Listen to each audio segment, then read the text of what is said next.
اللہ اللہ اللہ اللہ اللہ اللہ اللہ اللہ تیری نسل پاک میں نور کا، تیری نسل پاک میں ہے بچہ بچہ نور کا، تو ہے عین نور تیرا سب گھرانہ نور کا، اللہ اللہ اللہ اللہ اللہ اللہ اللہ اللہ اللہ اللہ صبح طیبہ میں ہوئی بٹتا ہے باڑا نور کا، صدقہ دینے نور کا آیا ہے تارا نور کا، اللہ اللہ اللہ اللہ اللہ اللہ جو گدا دیکھو لیے جاتا ہے توڑا نور کا، جو گدا دیکھو لیے جاتا ہے توڑا نور کا، نور کی سرکار ہے کیا اس میں توڑا نور کا، اللہ اللہ اللہ اللہ اللہ اللہ اللہ اللہ اللہ صبح طیبہ میں ہوئی بٹتا نہیں کرنا چاہیے اور کسی کو نقصان نہیں پہنچانا چاہیے۔ اللہ تبارک و تعالیٰ جس کی حفاظت فرمانا چاہتا ہے،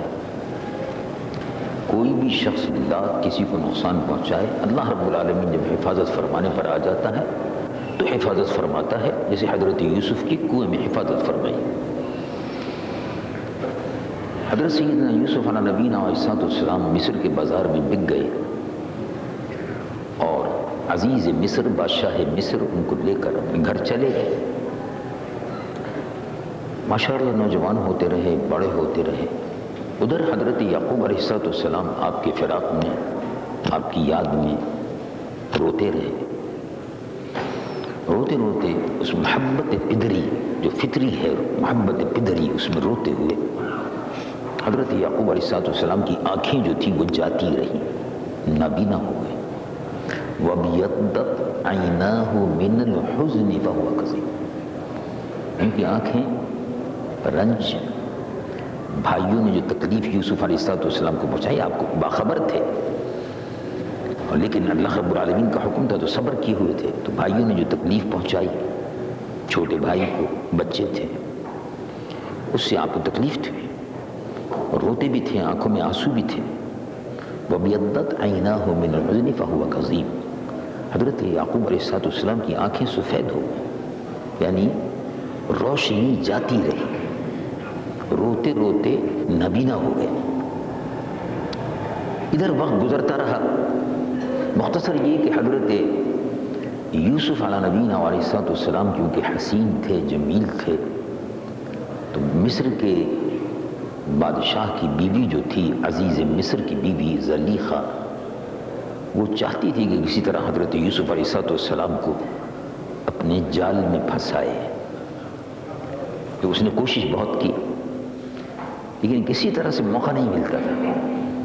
حضرت یوسف اس کے ہاتھ نہیں لگتے تھے، رہتے حالانکہ اسی محل میں رہتے تھے لیکن ہاتھ نہیں لگتے تھے، قابو میں نہیں آتے تھے۔ اس نے ترکیب یہ کی، کچھ ایک نئی جگہ بنوائی، محل نما جیسا جگہ بنوائی، اور جگہ بنوانے کے بعد اس میں کمرے اس قسم کے بنائے، ایک کمرے سے دوسرا کمرہ، دوسرے سے تیسرا، تیسرے سے چوتھا، چوتھے سے پانچواں، اور اس کے بعد ایک ہال کمرہ جس کو آج کل کی اصطلاح میں کہتے ہیں بیڈ روم، سلیپنگ روم، سونے کا کمرہ۔ اب تو ماشاءاللہ مختلف اصطلاحات آ گئی ہیں، لانج، ٹی وی لانج باقاعدہ ہوتا ہے، کچن کا امریکن کچن ہوتا ہے، اس قسم کی اصطلاحات اب ماشاءاللہ پاکستانیوں میں بھی جاری ہو گئی ہیں، اور وہ انگریزی اور مغربی اور امریکی تہذیب کے اثرات جو ہیں وہ ہمارے گھروں میں بیڈ روم تک پہنچ گئے. یعنی بیڈ روم تک اب ٹیلی ویژن، اور ٹیلی ویژن کے ساتھ وہ ایک اور چیز بھی ہوتی ہے، وہ یا وی سی آر یہ. تو ٹیلی ویژن کے ساتھ وی سی آر جو ہے اور ٹیلی ویژن جو ہے، اس کے ذریعے سے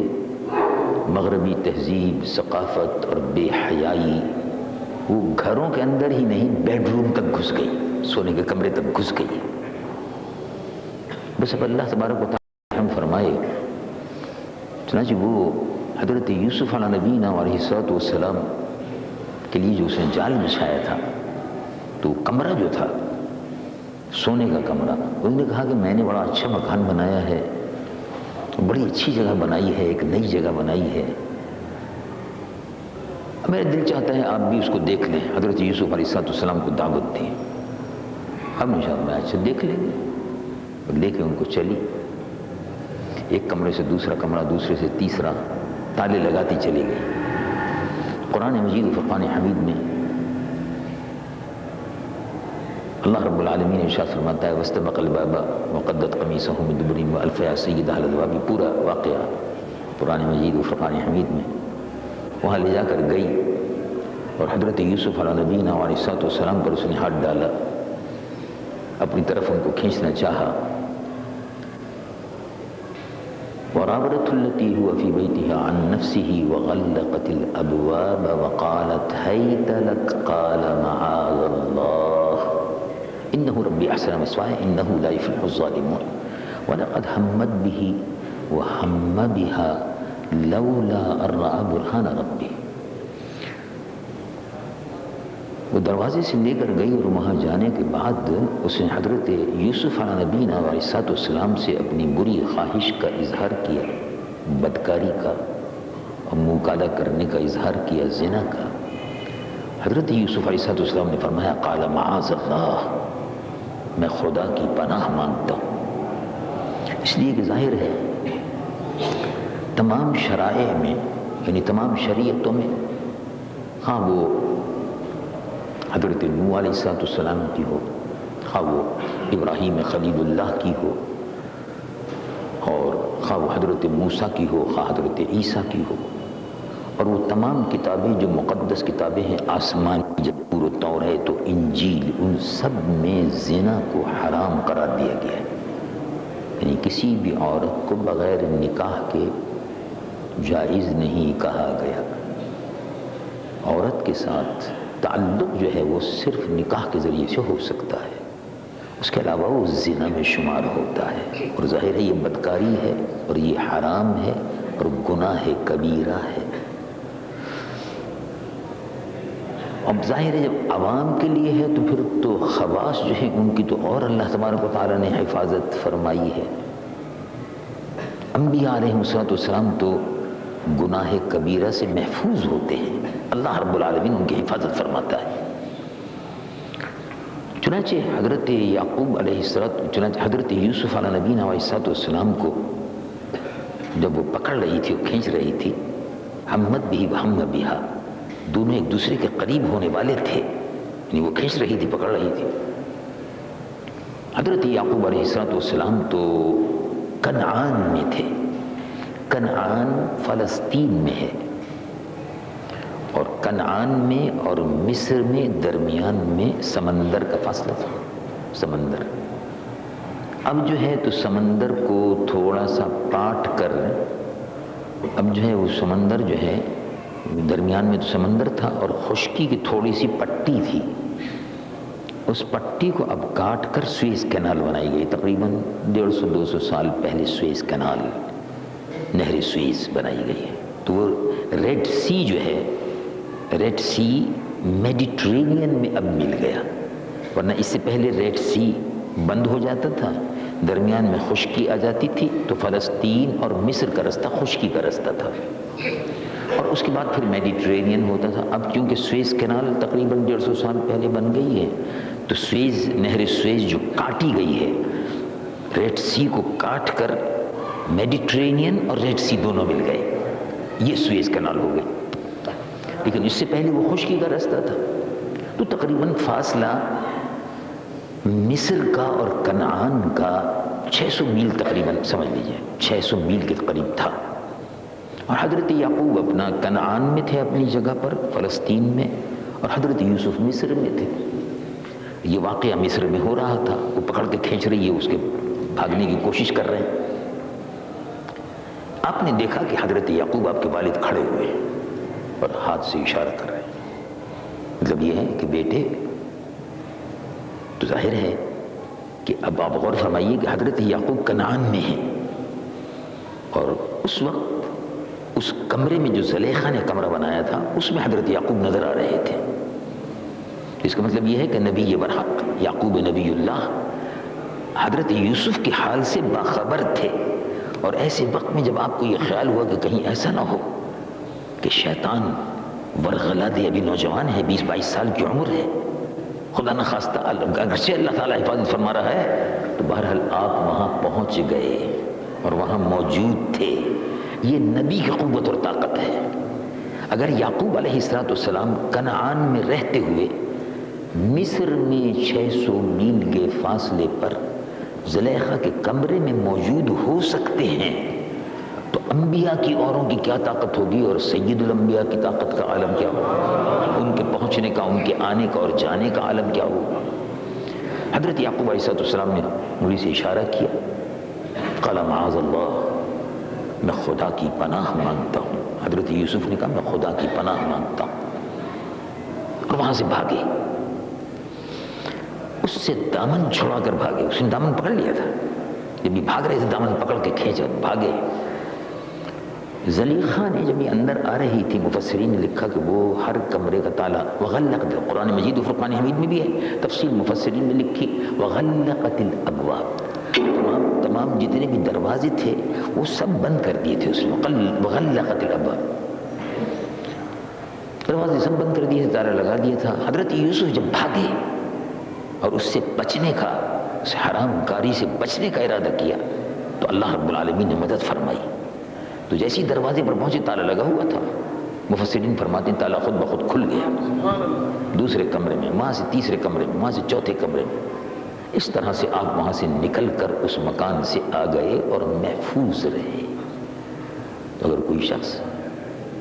اللہ رب العالمین جل جلالہ امن والوں کو اپنی حفاظت میں دے دے، تو اللہ رب العالمین جل جلالہ امن والوں اس کی حفاظت بھی فرماتا ہے۔ حضرت یوسف علیہ نبینا علیہ السلام نے اپنے آپ کو حرام سے بچایا، زنا سے اور بدکاری سے بچایا۔ اس واقعے کی کہ زلیخا حضرت یوسف پر فدا ہے اور شیدا ہے، اس کا چرچا پورے شہر میں ہو گیا۔ تو مصر کی عورتوں نے کہا کہ کیا بے وقوف عورت ہے زلیخا، دیکھو شہزادی ہے، اور شہزادی ہو کے غلام جس کو مصر کے بازاروں میں خریدا، یعنی عورتوں نے باتیں شروع کی، جس کو مصر کے بازاروں میں خریدا گیا، اس غلام سے محبت کرتی ہے، اس غلام کو چاہتی ہے، کتنی بے وقوف عورت ہے یہ باتیں چرچا جب شروع ہوا تو زلیخا نے دعوت کا انتظام کیا، اور مصر کے تمام جتنے بھی بڑے بڑے گھرانوں کی طبقہ اشرافیہ جس کو کہتے ہیں، VIP طبقہ اشرافیہ، وہ طبقہ اشرافیہ اور شرفا کا جو ان کے یہاں کا طبقہ تھا، عمرا کا، وزراء کا، سفراء کا، ان کی بیگمات کو بلایا دعوت میں، اور وہاں کھانے پینے کا سب کا انتظام کر دیا۔ حضرت یوسف علیہ نبینا علیہ السلام کو بھی اس نے کہا کہ آج ہم نے کچھ دعوت وغیرہ کا انتظام کیا ہے، وہ تھوڑی دیر کے لیے آپ بھی وہاں سے گزر جائیے گا، انتظامات کو آپ بھی دیکھ لیجیے گا، گھر کے ایک فرد تو بہرحال تھے، رہتے وہی تھے۔ چنانچہ کھانا وغیرہ جب تیار ہو کے تمام چیزیں، فروٹس وغیرہ، میوے، جو کھانے پینے کی چیزیں تھیں وہ سب رکھ دی گئیں، اس وقت پردہ ہٹا کے اس نے حضرت یوسف کو بلوایا۔ یہ سب عورتیں جو تھیں انہوں نے کھانا شروع کر دیا تھا، طبقہ اشرافیہ کی بڑی بڑی بیگمات، وزراء کی اور سفراء کی، کھانا شروع کر دیا تھا۔ اب یہ چھری لے کے کچھ کاٹ واٹ رہی تھی کہ ایک دم حضرت یوسف کو دیکھا، جب انہوں نے حضرت یوسف کو دیکھا تو کہنے لگی ما ھذا بشر ان ھذا الا ملک کریم، یہ تو کوئی آدمی نہیں معلوم ہوتا، یہ تو کوئی فرشتہ معلوم ہوتا ہے، کیا حسن ہے۔ اور اس تعریف میں حضرت یوسف کو دیکھتی رہیں اور اسی میں ایسی مدہوشی اور بے ہوشی سی تعریف، مدہوشی کہ جس کو کہتے ہیں انکانشیس ہو گئے، اور اسی میں اپنی انگلیاں کاٹ لیں اور خون بہنے لگا۔ ان کو خون بہنے کی، انگلی کاٹنے کی خبر نہیں ہوئی، جمال یوسفی میں محو رہی۔ مفسرین فرماتے ہیں کہ یہ حضرت یوسف کے حسن کا عالم تھا کہ عورتیں آپ کے حسن کو دیکھ کر بجائے اس کے کہ وہ گوشت وغیرہ یا سامان جو ان کے سامنے رکھا تھا یا فروٹس وغیرہ جو رکھے تھے اس کو کاٹتی، انہوں نے اپنی انگلیاں کاٹ لیں اور مدہوشی کی سی کیفیت رہی۔ تو ایک بزرگ نے جواب دیا، اعلیٰ حضرت عظیم المرتبہ مولانا شاہ احمد رضا فاضل بریلوی نے اس پر بڑی پیاری بات لکھی، سبحان اللہ، بزرگوں کی بات بزرگانہ ہے۔ وہ فرماتے ہیں کہ بات تو صحیح ہے، حضرت یوسف علیہ السلام کی حسن کا عالم ہی یہی تھا۔ حضرت یوسف کا حسن جو تھا وہ مستور نہیں تھا، یعنی اس پر پردے نہیں پڑے ہوئے تھے، حجابات نہیں تھے، حسن مستور، ڈھکا ہوا، ستر کے معنی ڈھکے ہوئے، حسن مستور ہے یعنی چھپا ہوا، ڈھکا ہوا حسن تھا۔ میرے آقا حضور پرنور صلی اللہ علیہ وسلم کا حسن جو ہے وہ مستور تھا، حضرت یوسف کا حسن مستور نہیں تھا، حضور کا حسن مستور تھا، ڈھکا ہوا تھا، چھپا ہوا تھا۔ تب عالم یہ تھا کہ حضرت یوسف کے لیے تو عورتوں نے انگوٹھے کاٹ لیے، انگلیاں کاٹ لیں، ہمارے حضور پرنور صلی اللہ علیہ وسلم کے لیے فرمایا کہ سر کتاتے ہیں تیرے نام پہ مردان عرب، وہ اپنی گردنیں کٹوا دیتے تھے صحابہ تو، یعنی حضور کو دیکھ کر میدان جنگ میں جب جاتے تھے تو حضور کے حسن اور جمال کا اثر تھا کہ مدہوشی کے عالم میں اپنی جانوں تک کو قربان کر دیتے، اس کی پرواہ نہیں کرتے تھے، سر کٹاتے ہیں تیرے نام پہ مردان عرب۔ حضور پرنور صلی اللہ علیہ وسلم کا حسن جو ہے اس میں ملاحت تھی۔ حسن کی کئی قسمیں ہیں، ایک حسن وہ ہے، مفسرین ہی اس کی تفسیر لکھی ہے اور بڑے باذوق لوگ مفسرین تھے تو حسن کی بھی تفصیلات لکھی ہیں۔ ایک حسن وہ ہے کہ جو حسن ملیح ہوتا ہے، ایک حسن وہ ہے کہ جو حسن صبیح ہوتا ہے جس میں ملاحت ہے، اور ایک وہ ہے جس میں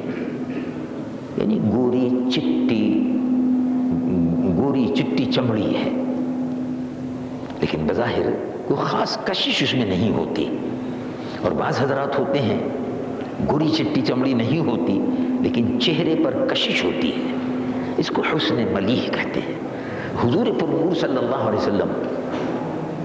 کا رنگ جو تھا وہ گندمی تھا لیکن کشش اتنی زبردست تھی کہ حضور پرنور صلی اللہ علیہ وسلم کے لیے صحابہ رضوان اللہ علیہ اجمعین اپنی جانوں کا نذرانہ پیش کر دیتے تھے۔ بہرحال حضرت یوسف تو وہاں آئے تھے، پھر وہاں سے چلے گئے۔ یہ عورتیں جو ہیں تھوڑی دیر کے بعد اب ان کو ہوش آیا تو زلیخا نے کہا کہ تم مجھ کو طعنہ دیتی تھیں کہ کیا ایک غلام کے لیے دیوانی ہو گئی ہے، پگل ہو گئی ہے، پگلی ہو گئی ہے، تمہارا عالم یہ ہے کہ تم نے ایک ذرا سی جھلک دیکھی تو تم کو ہوش نہیں رہا، تو میرا عالم کیا ہوگا۔ یہ حسن جو ہے یہ حسن مجازی ہے، یعنی اللہ تبارک و تعالی نے ایسے ایسے حسین پیدا کیے ہیں۔ بعض اوقات بہت سی چیزوں کو دیکھ کر آدمی حیران رہ جاتا ہے۔ آپ کو اتفاق ہوا ہوگا جانے کا سوات، کالام، بحرین، مختلف مقامات پر، وہاں دریا کس طرح سے گرتے ہیں، آبشار کس طرح سے گرتے ہیں، اور 2-2 گھنٹے 3-3 گھنٹے آدمی بیٹھا ہوا دیکھتے رہے کہ اللہ رب العالمین کی یہ کاریگری ہے۔ دنیا میں بڑے مشہور آبشار ہیں نیاگرا فال، یہ امریکہ کی سرحد پر ہے اور کینیڈا کی سرحد پر ہے۔ ادھر کینیڈا ہے، ادھر نیاگرا فال گر رہا ہے، گر کر کینیڈا میں جاتا ہے۔ بڑا عجیب و غریب اور حسین منظر ہے اس کا کہ آدمی دیکھ کر حیران رہ جائے۔ اور مجھے بھی اتفاق سے وہاں سے گزرتا ہوں، جب کہ امریکہ سے کینیڈا جاتا ہوں تو ظاہر ہے بائی روڈ جب جاتے ہیں تو نیاگرا فال سے گزرتے ہیں تو وہاں ٹھہرتے ہیں، تھوڑی دیر بیٹھے، ذرا نماز پڑھی، اس کے بعد چائے وغیرہ پی، اس کے بعد آگے چل گئے سفر پر اپنے۔ بڑا حسین ہے۔ افریقہ میں ایک وکٹوریا فال دیکھا، بڑا حسین ہے، کس طرح سے پانی بہہ رہا ہے، کس طرح سے گر رہا ہے، پہاڑوں کے اوپر سے آبشار۔ ایسے چھوٹے چھوٹے آبشار یہاں بھی ہیں، پاکستان میں بھی، یہ خوبصورت ہے۔ تو یہ اتنا حسین ہے، اور بعض لوگ یہ خوبصورت ہوتے ہیں اور حسین ہوتے ہیں کہ دل چاہتا ہے کہ ان کو دیکھتا رہے آدمی۔ پہاڑ سرسبز ہوتے ہیں، ان پہ درخت ہوتے ہیں، دل چاہتا ہے کہ آدمی دیکھتا رہے۔ چاند جب نکلتا ہے 14ویں کا، دل چاہتا ہے آدمی کہ دیکھتا رہے اس کو، کیا خوبصورت ہے، کیا نقشہ ہے۔ تو لیلۃ البدر، 14ویں کا چاند خاص طور سے اس کو بدر کہتے ہیں، جو 14ویں کا چاند کو عربی زبان میں بدر کہتے ہیں، 14ویں کے چاند کو لیلۃ البدر۔ تو جب بدر ہوتی ہے، بدر رات ہوتی ہے، پورے چاند یعنی فل مون جس کو کہتے ہیں، تو پورے چاند کو جب دیکھتے ہیں تو اللہ تبارک و تعالیٰ نے کیسی کیسی خوبصورت چیزیں پیدا فرمائی ہیں۔ چاند اور اس کے ارد گرد جب ستارے ہوتے ہیں تو یہ عجیب و غریب منظر ہوتا ہے۔ ان تمام چیزوں کو دیکھنے کے بعد خیال آتا ہے کہ جب یہ سب چیزیں جو پیدا کی گئی ہیں وہ اتنی حسین ہیں کہ بار بار دیکھنے کو دل چاہتا ہے، تو بنانے والا کتنا حسین ہوگا، رب العالمین جل جلالہ محمد والا۔ اس لیے ارشاد فرمایا تبارک اللہ احسن الخالقین، تبارک اللہ برکت والی ہے وہ ذات، اللہ رب العالمین کی احسن الخالقین، کتنا بہترین پیدا فرمانے والا ہے، وہ کتنا حسین ہوگا۔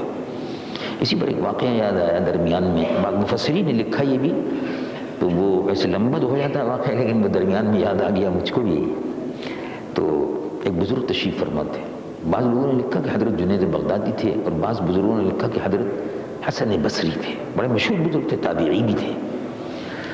حضرت امام حسن بصری رضی اللہ عنہ، اور ان سے سلسلہ علیہ، چشتیہ، قادریہ، حسن بصری اور حسن بصری سے سیدنا علی المرتضی کرم اللہ وجہ الکریم سے سلسلہ ملتا ہے روحانی، بہت بڑے بزرگ تھے۔ حضرت جنید بغدادی بھی سید الطائفہ سرگروہ اولیاء تھے، پیران پیر دستگیر حضور غوث اعظم سیدنا عبد القادر جیلانی کے پیر و مرشد کے مرشد کے مرشد کے مرشد تھے، پردادا پیر تھے سیدنا جنید بغدادی۔ اور سلسلہ جو شروع ہوتا ہے وہ پہنچتا ہے امام حسن بصری تک۔ وہ ایک دن تشریف فرما تھے، اپنے حجرے میں رونق افروز تھے حضرت جنید بغدادی رضی اللہ عنہ۔ تو ایک خاتون پریشان حال، بال بکھرے ہوئے، چادر اتری ہوئی، اور بڑی اس سے جو خادم دروازے بیٹھا ہوا تھا کہ میں یعنی اس سے پوچھے بغیر اندر حجرے میں گھس گئے۔ حضرت جنید بغدادی تشریف فرما تھے، چونک کر کہا تم کون ہو، کیسے آ گئی اندر؟ بڑے افسوس کی بات ہے، سر نہیں ڈھکا ہوا، دوپٹہ نہیں پہنا، چادر اتری ہوئی ہے، بال بکھرے ہوئے ہیں، بڑی شرم کی بات ہے، اس طرح سے تم آئی۔ تو انہوں نے کہا بات اصل میں یہ ہے حضرت، میں اپنے شوہر کے لیے پریشان ہوں، اور وہ مجھے اس نے چھوڑا ہوا ہے، اور اب مجھے معلوم ہوا کہ وہ کسی دوسری عورت سے شادی کر رہا ہے۔ بس وہ اس کے غم میں، اب میں سوچتی تھی کہ آپ کی خدمت میں حاضر ہو کر دعا کراؤں گی، کچھ اللہ کا کلام، کچھ نام بتائیں گے آپ اور دعا فرمائیں گے، آپ بزرگ ہیں، اللہ کے ولی ہیں۔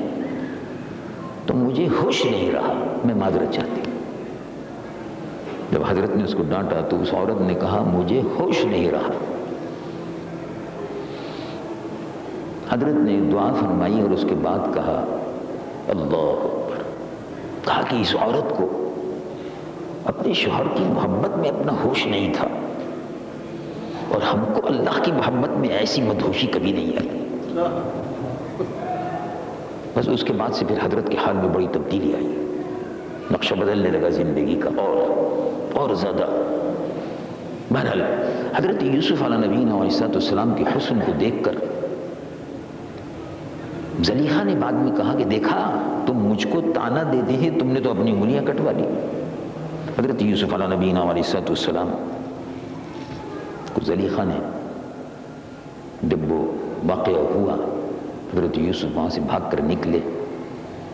تو الزام آپ پر یہ لگا کہ آپ نے بادشاہ مصر کی بیوی کو ہاتھ لگایا تھا، دسترازی کی تھی، یہ الزام لگا، اور اس الزام میں آپ نے اس بات کو قبول کر لیا۔ اللہ رب العالمین ارشاد فرماتا ہے قال رب السجن احب الی مما یدعوننی الیہ،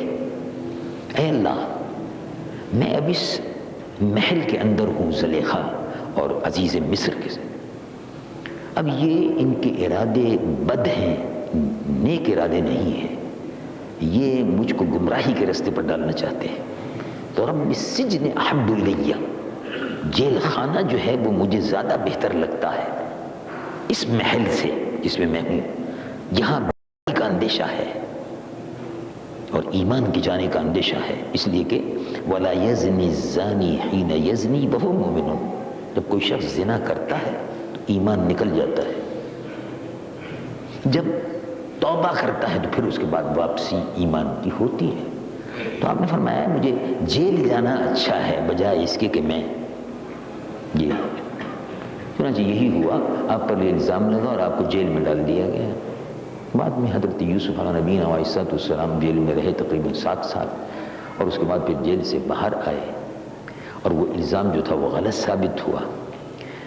اور تفصیل سے اس کا واقعہ ہے، وہ الزام غلط ثابت ہوا۔ زلیخا نے اعتراف کیا کہ حضرت یوسف پر تہمت لگائی گئی تھی،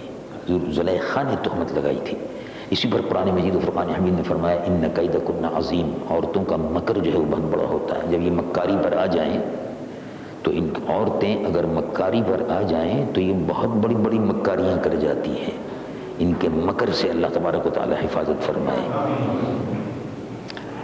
حضرت یوسف علیہ نبینا علیہ السلام کو عزیز مصر جو تھا، ملک میں قحط کے آثار شروع ہو گئے اور خشک سالی ہو گئی، کیا کیا جائے، کیسے کیا جائے؟ حضرت یوسف علیہ السلام نے فرمایا اجعلنی علی خزائن الارض، مجھ کو آپ خزانے کا، حکومت کا انتظام آپ مجھ کو دے دیں تو میں انشاءاللہ اس کو ٹھیک کر دوں گا، بدنظمی جو ہے اس کو دور کر دوں گا۔ معلوم یہ ہوا کہ اگر کسی شخص میں یہ صلاحیت ہے کہ وہ نظام حکومت کو صحیح کر سکتا ہے تو اس کو آگے آنا چاہیے، اور اگر نہیں ہے تو ہٹ جانا چاہیے، بددیانتی ہے۔ اب تو صلاحیت اور عدم صلاحیت تو اب دیکھی نہیں جاتی، اب تو قومی اسمبلی کے ممبران ایسے لوگ ہیں کہ جو انگوٹھا لگاتے ہیں انگوٹھا لگاتے ہیں باقاعدہ۔ بعد میں اسمبلی کا ممبر منتخب ہونے کے بعد کیونکہ تنخواہ وصول کرنی ہوتی ہے تو وہ بیچارے دستخط وغیرہ سیکھ لیتے ہیں، بعض ان میں ایسے بھی ہیں۔ اب قومی اسمبلی، اب آپ اندازہ لگائیے کہ قومی اسمبلی یعنی قومی اسمبلی ہے پورے پاکستان کی، جس کو پاکستان کی فارن پالیسی، ایجوکیشنل پالیسی اور سوشل پالیسی، اکنامک پالیسی، یہ ساری پالیسیاں طے کرنی ہوتی ہیں، جس کو کانسٹیٹیوشن کی روشنی میں قانون سازی کرنی ہوتی ہے۔ یہ قومی اسمبلی کا کام ہے، یہ کہ کانسٹیٹیوشن کی روشنی میں قانون سازی کرنی ہے، حکومت کے لیے مستقبل کے لیے پالیسی بنانی ہے، فارن پالیسی پر بحث کرنی ہے، ہندوستان اور عالم اسلام کے ساتھ تعلقات کو کیسے رکھنا ہے، یورپین کمیونٹی، اب جو 16 ملکوں کا یورپ ایک ملک ہو گیا، متحد ہو گیا، یونائٹڈ یورپ ہو گیا، اس کمیونٹی کے ساتھ کیسے تعلقات رکھنے ہیں، امریکہ کے ساتھ کیسے تعلقات رکھنے ہیں، یہ تمام ہے، چائنا کے ساتھ کیسے رکھنے ہیں، کمیونسٹ بلاک تو ختم ہو گیا لیکن بہرحال کمیونسٹ کنٹریز ہیں، ان میں چائنا بھی ہے، یہ ساری چیزیں ہیں۔ اب ایک جاہل جا کر قومی اسمبلی کے اندر بیٹھ جائے، اس کو یہ بھی پتہ نہیں ہوتا کہ پاکستان کی حدود اربع کیا ہے، پاکستان کے مشرق میں کون سا ملک ہے، شمال میں کون سا ہے، جنوب میں کون سا ہے، ساؤتھ میں کون سا ہے، ایسے بھی پتہ نہیں ہے۔ ایسے لوگ قومی اسمبلی کے ممبر منتخب ہو گئے جو بازاروں میں صدا لگاتے تھے، بازاروں میں صدا لگائے، کوئی بری بات نہیں ہے، لیکن بے پڑھے لکھے لوگ، جاہل بالکل، ان کو بات کرنے کی تمیز نہیں، جو یہ نہیں جانتے کہ پاکستان کا نقشہ کیا ہے، حدود اربع کیا ہے، آبادی کیا ہے، اس کے مشرق میں کون سا ملک ہے، مغرب میں کون سا ملک ہے، بحیرہ عرب کس کو کہتے ہیں، جی بحیرہ عرب کس کو کہتے ہیں، بحیرہ ہند کس کو کہتے ہیں، ان کو پتہ ہی نہیں ہے کچھ بھی، ان کو بس یہ پتہ ہے کہ پیسے کیسے بنانے ہیں اور الاؤنس کیسے لینا ہے، پرمٹ کیسے لینے ہیں، پلازے کیسے بنانے ہیں، اور پجیرو کیسے لینی ہے، اور لینڈ کروزر میں کیسے بیٹھنا ہے، یہ ان کو پتہ ہے۔ عیاش اور بد کردار لوگ قومی اسمبلی میں اس طرح سے پہنچ جاتے ہیں، اور جاہل بالکل، جن کو کچھ پتہ ہی نہیں ہے کہ کانسٹیٹیوشن کیا چیز ہوتی ہے، ڈفرینس یعنی کانسٹیٹیوشن میں اور قانون میں،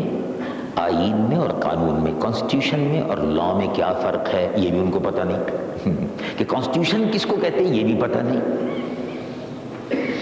اور کانسٹیٹیوشن کی روشنی میں آئین سازی کیسے ہوتی ہے وہ بھی پتہ نہیں، کچھ پتہ نہیں ہے۔ بس ان کو تو صرف یہ پتہ ہے کہ الاؤنس لینا ہے، بتہ لینا ہے، پیسہ لینا ہے، اور یہ لینا ہے، اور پرمٹ لینے ہیں، اور مراعات لینی ہے، پلازے بنانے ہیں، کوٹھیاں بنانی ہیں، اور پلاٹ لینے ہیں، کے ڈی او کو اور اسلام آباد میں سی ڈی او کو اور ان کو ان میں لوٹ مار کا بازار کیسے گرم کرنا ہے، اور قومی خزانے کو کس طرح سے لوٹنا ہے، یہ اس قسم کے لوگ آ گئے، اور وہی بد کردار لوگ ہیں، اسی لیے اسمبلیاں بار بار ٹوٹتی ہیں۔ اب وہی بد کردار لوگ جو ہیں پھر میدان میں آ گئے ہیں ماشاءاللہ، اور انتخابات میں عملی طور پر حصہ لینے کی تیاریاں کر رہے ہیں، اور وہی لوگ کہ جنہوں نے اس ملک کو لوٹا، اس ملک کو تباہی کے کنارے پہ پہنچایا، اس ملک کی دولت کو لوٹ کر، اس کو تاراج اور طاق کر کے یورپ میں اپنے محلات اور زمینیں، میں خود امریکہ وغیرہ کیونکہ جاتا رہتا ہوں، جب گزرتا ہوں تو وہاں جو پاکستانی بھائی رہتے ہیں وہ مجھے بتاتے ہیں، مولانا یہ زمین جس پہ سے ابھی جس کے یہ جو آپ نے دیکھا، ابھی ہم یہاں سے گزرتے ہوئے گئے ہیں، ہاں بھی دیکھا ہے، یہ بہت بڑا فارم ہے، یہ پاکستانی کا ہے۔ اچھا، امریکہ میں، کیلیفورنیا میں، ورجینیا میں، نیو یارک میں، شکاگو میں، ڈلیس میں، ہیوسٹن میں، فلوریڈا میں ہزاروں ایکڑ زمینوں کے فارم پاکستانیوں کے ہیں، کارخانے ہیں، محلات ہیں، اب ان میں سب شامل ہیں، وزیر اعظم ہوں کہ وزراء ہوں، اور ان میں زیادہ تر شرابی بدکار لوگ ہیں، اور اب جو یہ نگراں حکومت ہے، اس نگراں حکومت تک میں شرابی اور بدکار اور زانی لوگ شامل ہیں، اس نگراں حکومت میں بھی ہے۔ میں نے تو خود کہا تھا اپنی بعض تقاریر میں اور پریس کانفرنسوں میں کہ نگراں حکومت کے اندر بھی شرابی اور بدکردار لوگ ہیں، آپ ان سے کیا توقع کر سکتے ہیں کہ یہ اس ملک میں بھلائی اور خیر کو پھیلائیں گے؟ نہیں کوئی توقع کر سکتے۔ اللہ کے نیک بندے اب تو اصل میں بٹ گئے، لوگ باغ زبانی بنیاد پر بٹ گئے، ان کا نہیں ہو یہ تو اردو بولتا ہے، اس کو تو ووٹ ضرور دینا ہے کیونکہ اردو بولتا ہے، یہ تو گجراتی بولتا ہے کیونکہ گجراتی بولتا ہے تو پانجو مانو ہے تو اس کو ووٹ ضرور دینا ہے، یہ اردو بولتا ہے تو یہ مہاجر ہے، ہمارا بھائی ہے، اس کو تو ضرور ووٹ دینا ہے، یہ پنجابی بولتا ہے تو ساڈا پنجابی بولتا ہے تو ساڈا گرائی ہے تو اس کو تو ضرور ووٹ دینا ہے، یہ سندھی بولتا ہے، پانجو مانو ہے تو اس کو بھی ووٹ ضرور دینا ہے، تو اب وہ برادریوں کی یہ آرائی ہے تو اس کو تو ووٹ ضرور دینا ہے، اور یہ فلاں ہے اور یہ چنی ہے، یعنی تقسیم ہو گئے ووٹ۔ کوئی یہ نہیں دیکھتا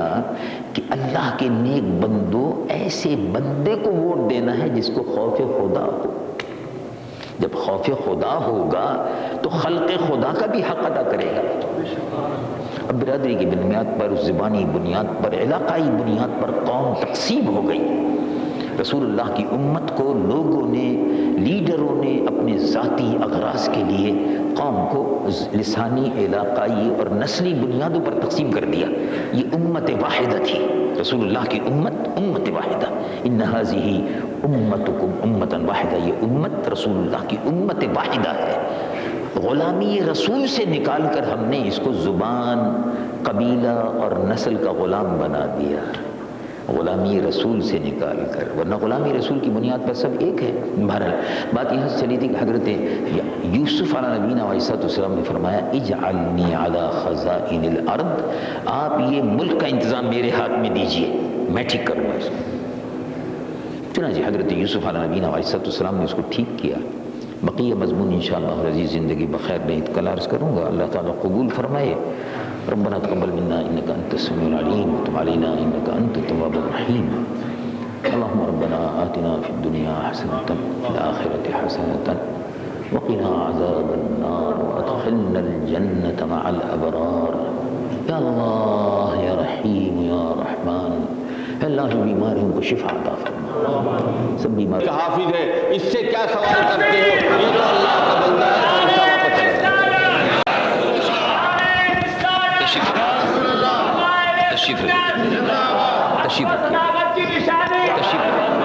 تشریف رکھیے، تشریف رکھیے، جزاکم اللہ، بہت بہت شکریہ، جزاک تشریف رکھیے، جزاکم اللہ، بہت بہت شکریہ، آپ کو بھی مبارک، خیر مبارک۔ اعوذ باللہ من الشیطان الرجیم، بسم اللہ الرحمن الرحیم، الحمد للہ رب العالمین، والصلاة والسلام علی اشرف الانبیاء وسید المرسلین، سیدنا ونبینا وحبیبنا ومولانا محمد صلی اللہ علیہ وعلا آلہ وصحبہ اجمعین۔ یا رب صل وسلم دائما ابدا على حبیبک خیر الخلق کلہم۔ اللهم صل على حبيبك سيدنا مولانا محمد صاحب الوجه الأنور والجبين الأزهر، صلاة وسلاما عليك يا سيدي يا رسول الله۔ الحمدللہ، اللہ تبارک و تعالی جل جلالہ عم نوالہ کا فضل و کرم ہے، اس کا احسان ہے۔ حضور پر نور صلی اللہ علیہ وسلم کے وسیلہ جلیلہ سے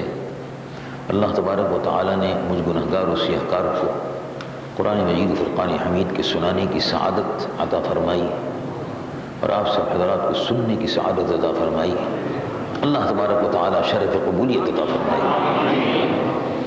جس محبت کے ساتھ آپ حضرات نے سنا، تراویح میں قیام کیا، رمضان شریف میں قرآن مجید و فرقان حمید کو سنا، اللہ تبارک و تعالی مجھ گنہگار و سیاہکار کو بھی اور آپ سب کو اس پر عمل کی توفیق عطا فرمائے۔ یہ اللہ تبارک و تعالی کا فضل ہوتا ہے، قرآن مجید و فرقان حمید، اس کا حفظ، یہ اللہ تبارک و تعالی کی بہت بڑی نعمت ہے، اور اس میں کوئی شک نہیں کہ اللہ کا کلام، اس کو جو حفظ کر لے اس کو بے شمار دین و دنیا کی برکات عطا ہوتی ہیں۔ اور یہ اللہ کا کلام ہے، روح زمین پر اس وقت اللہ کا کلام علاوہ قرآن مجید و فرقان حمید کے کہیں بھی محفوظ نہیں ہے۔ یہ صرف قرآن مجید و فرقان حمید کی خصوصیت ہے کہ امت مسلمہ کے پاس، حضور پر نور صلی اللہ علیہ وسلم کی امت کے پاس قرآن موجود ہے جو اللہ کا کلام ہے۔ باقی امتوں کے پاس جو کلام آیا تھا، جیسے کہ ابھی آپ سن چکے، ان میں تحریف، تبدیل، مختلف زبانیں، مختلف حکایتیں، مختلف روایتیں آپس میں ان کے، وہ خود اس بات پر اعتماد نہیں کرتے کہ یہ پورے کا پورا ہمارے پاس اللہ کا کلام موجود ہے۔ وہ خود کہتے ہیں کہ پورا نہیں ہے، اس میں تبدیلی ہوئی ہے، اس میں تحریف ہوئی ہے، وہ خود بھی اقرار کرتے ہیں۔ کتنے خوش نصیب ہیں حضور پر نور صلی اللہ علیہ وسلم کے ہم غلام، ہم خدام۔ اللہ تبارک و تعالیٰ نے اپنے محبوب صلی اللہ علیہ وسلم کی امت کے لیے اس قرآن کو محفوظ فرما دیا، اور یہ قرآن سینوں میں محفوظ ہے۔ یہ اس کا احسان ہے۔ یہ حضور پر نور صلی اللہ علیہ وسلم کی امت پر اتنا بڑا انعام ہے کہ جس کا جتنا شکر ادا کیا جائے وہ کم ہے۔ قرآن مجید فرقان حمید کے سننے کی سعادت آپ کو بھی اور مجھ کو بھی اللہ رب العالمین نے عطا فرمائی۔ اس بابرکت مہینے میں تلاوت قرآن کا مہینہ ہے، اس کی سعادت، اس کے پڑھنے کی سعادت حاصل ہوئی، اس کے سننے کی سعادت حاصل ہوئی۔ اس کے سننے میں بھی برکت ہے، اس کے پڑھنے میں بھی برکت ہے، اس کے عمل میں بھی برکت ہے۔ یہ قرآن فرش زمین پر پڑھا جاتا ہے، یہ اس کی خصوصیت ہے کہ یہ فرش زمین پر پڑھا جاتا ہے اور عرش بری پر سنا جاتا ہے۔ فرشتے اس کو سن کر فرشتے اترتے ہیں اور جہاں پڑھا جاتا ہے اس جگہ کو گھیر لیتے ہیں۔ جم غفیر ہجوم جمع ہوتا ہے، اللہ تبارک و تعالیٰ کی بے پایاں رحمتیں اترتی ہیں، اور اس کا اندازہ اس وقت تو بظاہر نہیں ہوتا، لیکن اس دنیا میں جب ہم ہوں گے تو ہمیں معلوم ہوگا کہ ہم کو تلاوت قرآن کا اجر کتنا عظیم ملا ہے، بے حد حساب اجر ہے۔ اور جیسا کہ ابھی ہمارے محترم پروفیسر سید شاہ فرید الحق صاحب نے یہ ارشاد فرمایا اور حضرت نے فرمایا کہ یہ بڑی عظیم عبادت ہے، ایسی عبادت ہے اور ایسی برکت والی عبادت ہے، یعنی اس میں کوئی شک نہیں کہ نماز عبادت ہے۔ نماز بندہ اللہ کے حضور میں عرض کر رہا ہے، قرآن اللہ اپنے بندوں سے کلام فرما رہا ہے۔ نماز ہے، قرآن ہے، اس کی تلاوت ہے، یہ وہ عبادتیں ہیں کہ جس کا حصہ صرف مسلمانوں کو، حضور کی امت کو عطا ہوا، اور اب کسی امت کے پاس یہ انعام نہیں ہے۔ نماز میں، صلاۃ میں، تلاوت قرآن میں، حج میں، روزے میں، صوم رمضان میں جو برکتیں اللہ رب العالمین نے عطا فرمائی ہیں وہ بے پایاں اور بے حساب ہیں۔ قرآن مجید فرقان حمید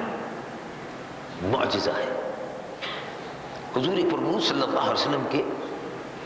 جتنے بھی معجزات تھے وہ حق تھے، ہمارا ان پر ایمان ہے۔ سب سے زیادہ معجزات کا ظہور حضور کی ذات اقدس سے ہوا۔ حضور سراپا معجزہ تھے، سرتا بقدم، قدم قدم پر، نفس نفس پر حضور سے معجزات کا ظہور ہوتا تھا، لیکن وہ معجزات ہم نے نہیں دیکھے۔ اب جو معجزہ ہے وہ قرآن ہے۔ یہ قرآن قیامت تک حضور پر نور صلی اللہ علیہ وسلم کی نبوت اور رسالت کی گواہی دیتا رہے گا۔ یہ قرآن حضور پر نور صلی اللہ علیہ وسلم کی نبوت اور رسالت کی گواہی اس شان سے دے رہا ہے کہ لوگ روئے زمین پر لکھنے والے، اب اس وقت لکھنے والوں میں یورپ، امریکہ، یہود، ہنود اور عیسائی، دنیا میں یہ لکھنے والے لوگ ہیں اس وقت، جن کے پاس بڑے بڑے پریس ہیں، جن کے پاس بڑے بڑے لائبریریاں ہیں، جن کے پاس بڑے بڑے ریسرچ سینٹر ہیں، بے شمار لکھنے اور پڑھنے کے کام ہو رہے ہیں، لیکن آپ نے اس پر غور فرمایا ہوگا کہ قرآن مجید و فرقان حمید اپنی جگہ پر جو چیلنج ہے ان لکھنے والوں کے لیے، پڑھنے والوں کے لیے اور سننے والوں کے لیے، اس کا آج تک کوئی مقابلہ نہیں ہو سکا۔ اگر کسی کو شک ہے تو اللہ رب العالمین ارشاد فرماتا ہے، تو پھر اگر کسی کو شک ہے کہ یہ اللہ کا کلام نہیں ہے تو چلو پورا قرآن نہ صحیح، ایک اس جیسی صورت بنا دو۔ ان کنتم فی ریب مما نزلنا علی عبدنا فأتوا بسورۃ من مثلہ، لیکن اس صورت کی جیسی مثل ایک بنا دو بھائی۔ اب سب سے زیادہ لکھنے والے یہودیوں میں ہیں، سب سے زیادہ تحریر کا ملکہ رکھنے والے انگلستان میں ہیں، امریکہ میں ہیں، کینیڈا میں ہیں، بڑے بڑے ریسرچ سینٹر ہیں۔ دنیا کی سب سے بڑی لائبریری واشنگٹن ڈی سی کی لائبریری ہے کہ جس کو دیکھتے دیکھتے آدمی کے سال سے زیادہ عرصہ گزر جائے۔ میرا اپنا جو اندازہ ہے، جب میں اس میں گیا اور اس کو دیکھا اور اس میں بیٹھا اور اس میں بعض کتابوں کا مطالعہ کیا اور چند روز رہا، 2 ہفتے کے قریب، اس سے اندازہ ہوا کہ یہ اتنی عظیم لائبریری ہے کہ دنیا میں ہر موضوع پر اس پر کتاب ہے۔ حضور پر نور صلی اللہ علیہ وسلم کی سیرت طیبہ پر قرآن مجید و فرقان حمید کی روح زمین پر کتنی تفسیریں ہیں، آپ کو عالم اسلام کی لائبریری میں تو پتہ چلے گا، لیکن واشنگٹن ڈی سی میں جو کانگریس کی جو لائبریری ہے، امریکن کانگریس کی لائبریری، وہ اتنی عظیم الشان لائبریری ہے کہ وہاں حضور کی سیرت طیبہ پر سب سے بڑا ذخیرہ وہاں موجود ہے۔ اندازہ لگا لیجیے، تفاسیر کا سب سے بڑا ذخیرہ وہاں موجود ہے۔ حضور پر نور صلی اللہ علیہ وسلم کی سیرت طیبہ پر 1600 سے زیادہ کتابیں وہاں موجود ہیں، سیرت طیبہ پر، جو مختلف زبانوں میں لکھی گئی ہیں، انگریزی میں، عربی میں، اردو میں، فارسی میں، رشین زبان میں، جرمن زبان میں، جاپانی زبان میں، چینی زبان میں۔ سیرت مقدسہ کا جو عنوان ہے اس پر آپ دیکھ لیجئے، تو آدمی کی عمر شاید میرے خیال میں گزر جائے، وہ لائبریری جو ہے اس کا مطالعہ ختم نہیں ہو پائے گا۔ لیکن ان کے یہاں آکسفورڈ یونیورسٹی پریس ہے، ہر مہینے نہیں، آکسفورڈ یونیورسٹی پریس سے تحقیق پر، تدقیق پر، تنقیح پر، ریسرچ پر ہر روز ایک کتاب چھپتی ہے۔ 360 دن میں 360 کتابیں تیار ہو گئی۔ Cambridge university, Oxford university, Glasgow university اور 300 سے زائد یونیورسٹی ہیں یونائٹڈ اسٹیٹس میں، ان کی 300 سے زائد یونیورسٹیاں ہیں۔ انہوں نے 300 تو کم سے کم کہا، 100 سے زائد یونیورسٹیاں تو کینیڈا میں ہیں، اور امریکہ تو اس سے بڑا، امریکہ یعنی رقبے کے اعتبار سے کینیڈا سے بڑا نہیں ہے، لیکن آبادی کے اعتبار سے بہت بڑا ہے۔ لیکن سبحان اللہ، تحریر اور تقریر اور قلم کی قوت اور طاقت عیسائیوں اور یہودیوں کے ہاتھ میں ہے، اس کے باوجود بھی قرآن جیسی ایک سورت بھی وہ آج تک نہیں بنا سکے، عاجز ہے۔ پھر ارشاد فرمایا، اے محبوب فرما دیجیے، قل لئن اجتمعت الجن والانس على ان يأتوا بمثل هذا القرآن لا يأتون بمثله ولو كان بعضهم لبعض ظهيرا۔ اے محبوب ارشاد فرما دیجیے، اب یہ ایسا کریں کہ ساری دنیا بھر کے انسان اکٹھے ہو جائیں، ساری دنیا بھر کے جن اکٹھے ہو جائیں، اور جن اور انسان مل کر زور لگا دیں کہ قرآن جیسا کوئی قرآن بنا دیں، لا یاتون بمثلہ، اگرچہ ایک دوسرے کے مددگار بن جائیں، جنوں کی، انسانوں کی اجتماعی قوت، یعنی تمام جتنی بھی ایکٹیویٹیز ہیں ان کو کمبائن کر لیں، اور جن اور انسانوں کی مشترکہ کوششیں بھی اگر ہوں تو قرآن جیسا قرآن نہیں بنا سکتے۔ یہ اپنی جگہ پر موجود ہے۔ اور جیسے کہ ہمارے محترم پروفیسر صاحب نے فرمایا، انجیل 4 ہے، اور 1-2 انجیلیں ایسی ہیں کہ جس کو انہوں نے غائب کر دیا ہے۔ آسٹریا کی مشہور لائبریری ہے، آسٹریا کا کیپٹل ہے ویانا کی لائبریری میں وہ نسخہ موجود ہے، میں نے خود اپنی آنکھوں سے اس کو دیکھا ہے، آسٹریا میں، ویانا میں، اور اس کے فوٹو وغیرہ بھی لیے تھے۔ بہرحال اس زمانے میں، اب تو خیر مائکرو فلم اور یہ فلم وہ چلنے لگی، اس زمانے میں تو فوٹو اسٹیٹ کافی بڑی مشکل سے فوٹوگرافک وغیرہ ہوتی تھی، اب تو فوٹو اسٹیٹ شروع ہو گئی، یہ تقریباً 15-20 سال پہلے کی بات ہے۔ تو ویانا میں ایک انجیل موجود ہے جس کا نام ہے انجیل برنباس۔ برنباس ایک صحابی تھے حضرت عیسیٰ علیہ السلام کے، اور انہوں نے انجیل برنباس لکھی ہے۔ اس انجیل برنباس کے اقتباسات انگریزی زبان میں شائع ہو چکے ہیں۔ عیسائی اس کا انکار کرتے ہیں، کہتے ہیں نہیں ہم نہیں مانتے، انجیل برنبا کو نہیں مانتے، کیونکہ پوپ صاحب کے حکم سے انجیل برنباس کو کئی 100 سال پہلے جلا دیا گیا تھا، لیکن ویانا میں اس کا نسخہ موجود ہے، اسی انجیل برنبا میں یہ روایت بھی موجود ہے، یعنی مختلف روایتیں موجود ہیں کہ اس میں حضور پرنور سید العالمین محمد رسول اللہ صلی اللہ علیہ وسلم کا نام مبارک، آپ کی تشریف آوری، آپ کی پیدائش مبارک اور دین اسلام اور اس کی حقانیت کے سلسلے میں یہ سب حضور کی تشریف آوری کا بیان انجیل برنبا میں موجود ہے، جو انہوں نے باقی انجیلوں سے غائب کر دیا اس کے اندر بہرحال موجود ہے، اس کو نہیں مانتے۔ انجیل یوحنا ہے، انجیل یوحنا تو خیر ان کے پاس موجود ہے، انجیل یوحنا ان کے پاس موجود ہے، انجیل مقوقس ان کے پاس موجود ہے، یہ تمام اناجیل ان کے پاس موجود ہے۔ تو انجیلیں جیسے کہ حضرت نے فرمایا 4 ہیں، تو یہ چاروں کی چاروں انجیلیں مختلف ہیں، مختلف لوگوں کی روایتوں کا مجموعہ، جیسے کہ ابھی ارشاد فرمایا۔ تو بات اصل میں یہ ہے کہ قرآن مجید و فرقان حمید جیسا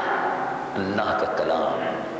ایک نعمت ہے، ہمارے پاس موجود ہے، عاجز ہیں لوگ باگ۔ قرآن نے جو پہلے فرمایا اللہ تبارک و تعالیٰ نے کہ تم عاجز ہو جاؤ گے، یہ ایسا معجزہ ہے کہ جس نے تم کو عاجز کر دیا، یہ معجزہ رسول اللہ کی نبوت و رسالت کی قیامت تک گواہی دیتا رہے گا، اس لیے کہ قرآن سچا ہے، اللہ کا کلام ہے، تو اس کے لانے والے نبی بھی سچے ہیں صلی اللہ علیہ وسلم۔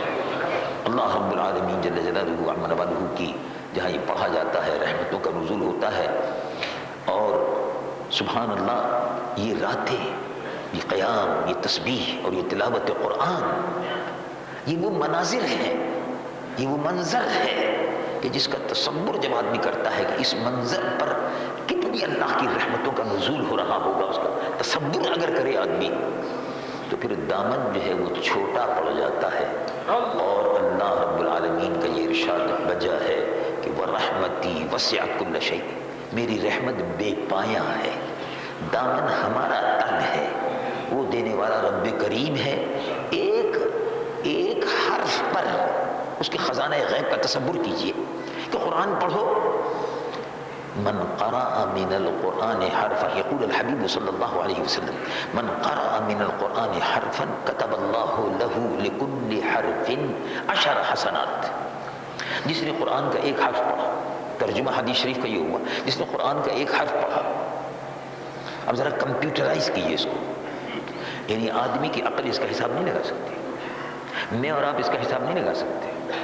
بڑے سے بڑا چارٹرڈ اکاؤنٹنٹ اس کا حساب نہیں لگا سکتا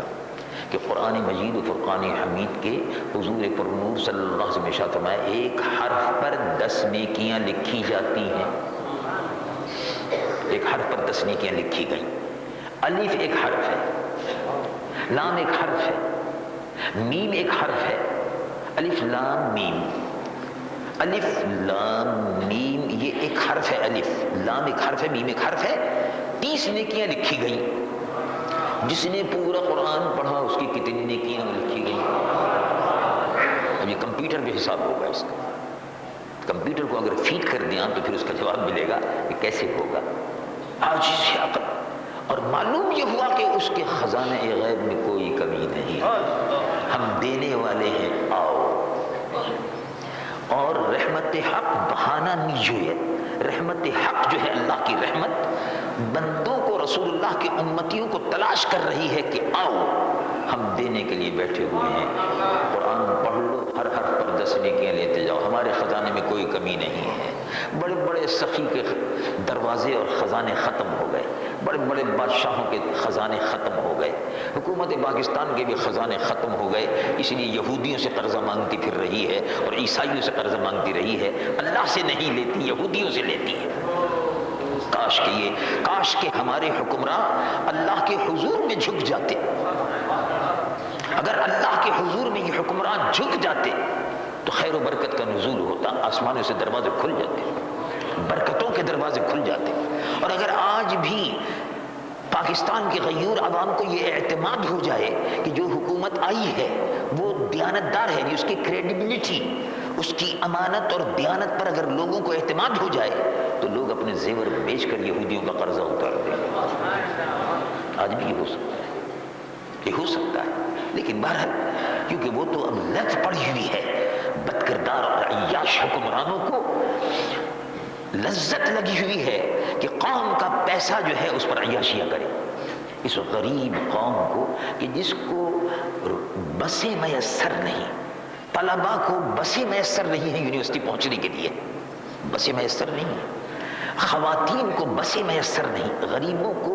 اپنے کام تک پہنچنے کے لیے بسیں میسر نہیں ہیں، چھتوں پر دروازوں پر لٹکے ہوئے لوگ جا رہے ہیں. اور اس ملک کے بد کردار حکمران مرسیڈیز 1,50,00,000 روپے کی مرسیڈیز کاروں میں اس قوم کے، اس غریب قوم کے پیسے پر عیاشیاں کر رہے ہیں. لگژریس لائف جس کو کہتے ہیں. اور یہی صورتحال یہاں کے غریب لوگوں کو پینے کا پانی میسر نہیں ہے. جوہڑ میں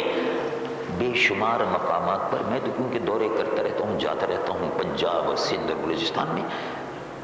گاؤں میں، پنجاب میں، صوبہ سندھ سرحد میں ایسے مقامات ہیں کہ جہاں جوہڑ ہے، پانی ہے. گاؤں میں بارش کا پانی جمع ہو جاتا ہے، گندا پانی جمع ہوتا رہتا ہے، اسی میں جانور پانی پیتے ہیں، اسی میں انسان پانی پیتے ہیں. بے شک لوگوں کو صاف پانی، کراچی جیسے شہر میں صاف پانی لوگوں کو میسر نہیں ہے میسر. اور ورلڈ بینک سے قرض لے کر کے کراچی میں پانی میں اربوں روپیہ یہاں کے لوگ کھا گئے. جو افسر شاہی ہے وہ کھا گئی، جو بددیانت سیاستدان تھے وہ کھا گئے، جو بد کردار حکمراں تھے وہ کھا گئے، جو لٹیرے تھے وہ کھا گئے. لیکن حکمراں غریبوں کو پانی میسر نہیں ہے، جوہر سے پانی پیتے ہیں، جہاں جانور پانی پیتا ہے وہاں سے پانی پیتے ہیں. اور حکمراں جو ہیں وہ فرانس کا پانی پیتے ہیں، قومی خزانے سے لے کر پیتے ہیں. آپ کے اور ہمارے جو ٹیکسز انہوں نے وصول کیے ہیں ان سے پیتے ہیں. بد کردار لوگوں کی وجہ سے وہ اس ملک میں اسلام نافذ کرنا نہیں چاہتے. اس لیے کہ اگر اسلام، قرآن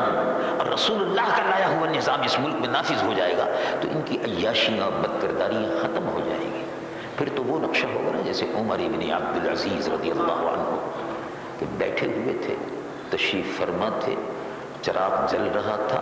کاروبار حکومت کا کام ہو رہا تھا. بیوی صاحبہ آئیں اور انہوں نے بات چیت شروع کر دی کہ بچوں کے لیے یہ چاہیے اور گھر کے لیے، تو فوراً چراغ بجھا دیا. تو انہوں نے کہا آپ نے، میں آپ سے بات کر رہی ہوں، آپ نے چراغ بجھا دیا. کہا کہ بات اصل میں یہ ہے کہ یہ دفتر ہے، اس وقت جو کام ہو رہا ہے وہ حکومت کا ہو رہا ہے. وہ گھر میں ہی دفتر بنا ہوا تھا، رات کا وقت بیٹھے ہوئے تھے، کام کر رہے تھے، یہ فرامین لکھے جا رہے تھے. میں سرکاری کام کر رہا تھا، سرکاری کام کے لیے سرکاری تیل جل رہا تھا. آپ نے بات جو ہے اپنی ذاتی شروع کر دی، گھر کی شروع کر دی. تو جب گھر میں ہوں گے تو وہ چراغ دوسرا ہوگا، جب یہاں ہوتے ہیں تو دوسرا ہے، ورنہ یہ پھر آپ کے کی ہیں. اور قومی خزانے کو لوٹ کر جنہوں نے باہر محلات اور زمینیں بنائی ہیں، بس وہی لوگ پھر اقتدار میں آئیں گے. بس اللہ تبارک و تعالی رحم فرمائے. قرآن مجید فرقان حمید کا پیغام یہ ہے کہ امت مسلمہ برائی کو مٹانے کے لیے اور